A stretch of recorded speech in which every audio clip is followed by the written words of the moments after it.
Physics की इस series में फिर से आपका स्वागत है। आज का हमारा डिस्कशन का जो टॉपिक है वो है कलरीमेट्री, और उसमें से आज हम जो डिस्कशन करेंगे वो है स्पेसिफिक हीट और उसके ढेर सारे न्यूमेरिकल्स। और कोई भी टॉपिक में आपको हेल्प चाहिए, स्पेसिफिकली फिजिक्स, मैथ्स और इंजीनियरिंग ब्रांचेस के रिलेटेड, आपको कोई टॉपिक में, कोई भी टॉपिक में हेल्प चाहिए तो don't forget to do comment below. I will try my best to help you. तो मैं उस टॉपिक पर वीडियो बना के आपको हेल्प कर सकती हूँ। नमस्ते, welcome to the Nihar academy. मैं हूं सुरभि दवे। इंजीनियरिंग, मैथ्स और साइंस के अपडेट्स के लिए don't forget to subscribe and visit our channel and share with your friends. चलिए, आज का हमारा डिस्कशन का जो टॉपिक है उसके हम इंट्रो ले लेते हैं। सबसे पहले कि मैंने एक बाउल लिया, उसमें मैंने पानी को उबाला। दूसरा बाउल लिया, उसमें मैंने ऑयल लिया, उसको उबाला। पर दोनों को सेम टाइम के लिए सेम अमाउंट ऑफ हीट मैं दूंगी। तो दोनों में से जल्दी गर्म कौन होगा? अगर इसका आंसर जानना है तो वो है हमारा नेक्स्ट टॉपिक, वो है हीट कैपेसिटी। हीट कैपेसिटी है वो हमें क्या दर्शाता है कि कोई भी बॉडी को अगर हम हीट देते हैं तो उसको अकॉर्डिंगली उसका तापमान मीन्स टेम्परेचर में कितना चेंज आता है, राइट। उसका जो हमें आंसर देता है उसको हम वो सब्सटेंस की हीट कैपेसिटी बोलेंगे। और उसकी जो फॉर्मूला है वो है H C equal to Q upon delta T, जहां पे एच सी है वो दर्शाता है हीट कैपेसिटी, डेल्टा टी है वो दर्शाता है चेंज इन टेम्परेचर, और क्यू है वो है heat given to the body. चलिए आगे बढ़ते हैं। सपोज मैं एक ग्लास में 1 ग्राम वाटर लेती हूँ।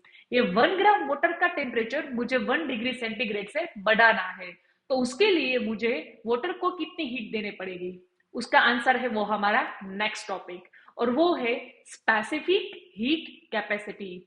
स्पेसिफिक हीट कैपेसिटी क्या दर्शाता है? हमें यहाँ पे मैंने वाटर का तो सिर्फ एग्जांपल लिया था, आप कोई भी सब्सटेंस ले सकते हो। उसकी क्वांटिटी 1 ग्राम लेनी है, उसका टेम्परेचर 1 डिग्री सेंटीग्रेड से हमें बढ़ाना है।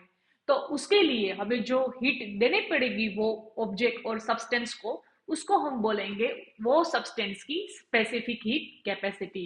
और उसकी फॉर्मूला है हीट कैपेसिटी अपॉन मास। और दूसरी जो डिफाइन वो हम ये भी बोल सकते हैं कि हीट कैपेसिटी पर unit mass is known as a specific heat capacity of that substance. चलिए अब उसकी फॉर्मूला लिख लेते हैं। C equal to Q upon delta T, जो हमने प्रीवियस स्लाइड में डिस्कस किया था, और मास को हम रिप्रेजेंट करेंगे m से। अब डेल्टा टी को हम नीचे की तरफ शिफ्ट करेंगे तो final our answer would B Q upon m delta T, right. अब हम क्या करेंगे, जो डेल्टा टी है, m delta T sorry, right, वो डिनोमिनेटर में है, तो उसको मैं सामने की तरफ शिफ्ट करूं तो वो कहां पे चले जाएंगे? न्यूमेरेटर में, c के साथ मल्टीप्लीकेशन में।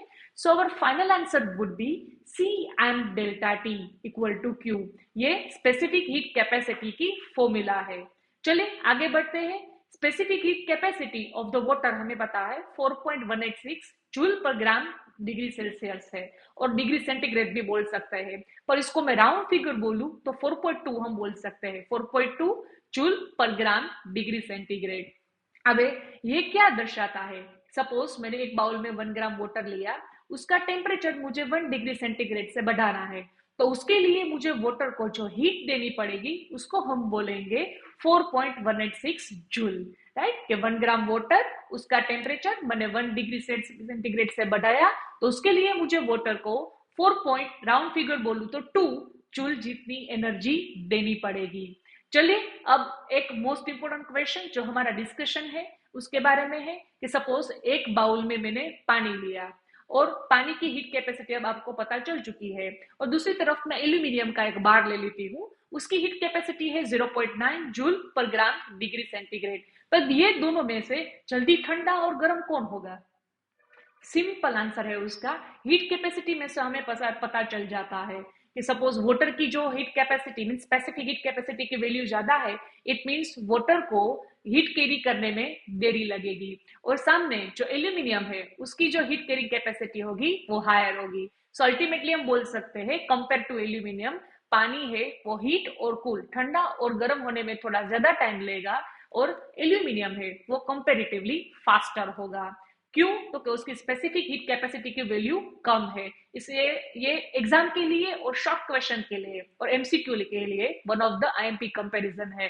Don't forget to note it down. चलिए अब हम न्यूमेरिकल्स की तरफ आगे बढ़ते हैं। तो सबसे पहला हमारा जो न्यूमेरिकल है वो है हमें हीट फाइंड करना है। किसके लिए? तो 1 ग्राम वाटर लिया है हमने, उसका टेम्परेचर 20 डिग्री सेंटीग्रेड से बढ़ा के हमें 40 डिग्री सेंटीग्रेड करना है। तो सबसे पहले मोस्ट इंपोर्टेंट थिंग है वो है गिवन डेटा लिखने की आदत डालिए, क्योंकि कोई बार हमें यूनिट कन्वर्जन करने पड़ेंगे और आप फॉर्मूला लिखने के बाद जल्दी जल्दी में वैल्यू डायरेक्ट लिख सकते हो तो आपका मार्क कट होंगे, क्योंकि आंसर लिटिल अलग आएगा।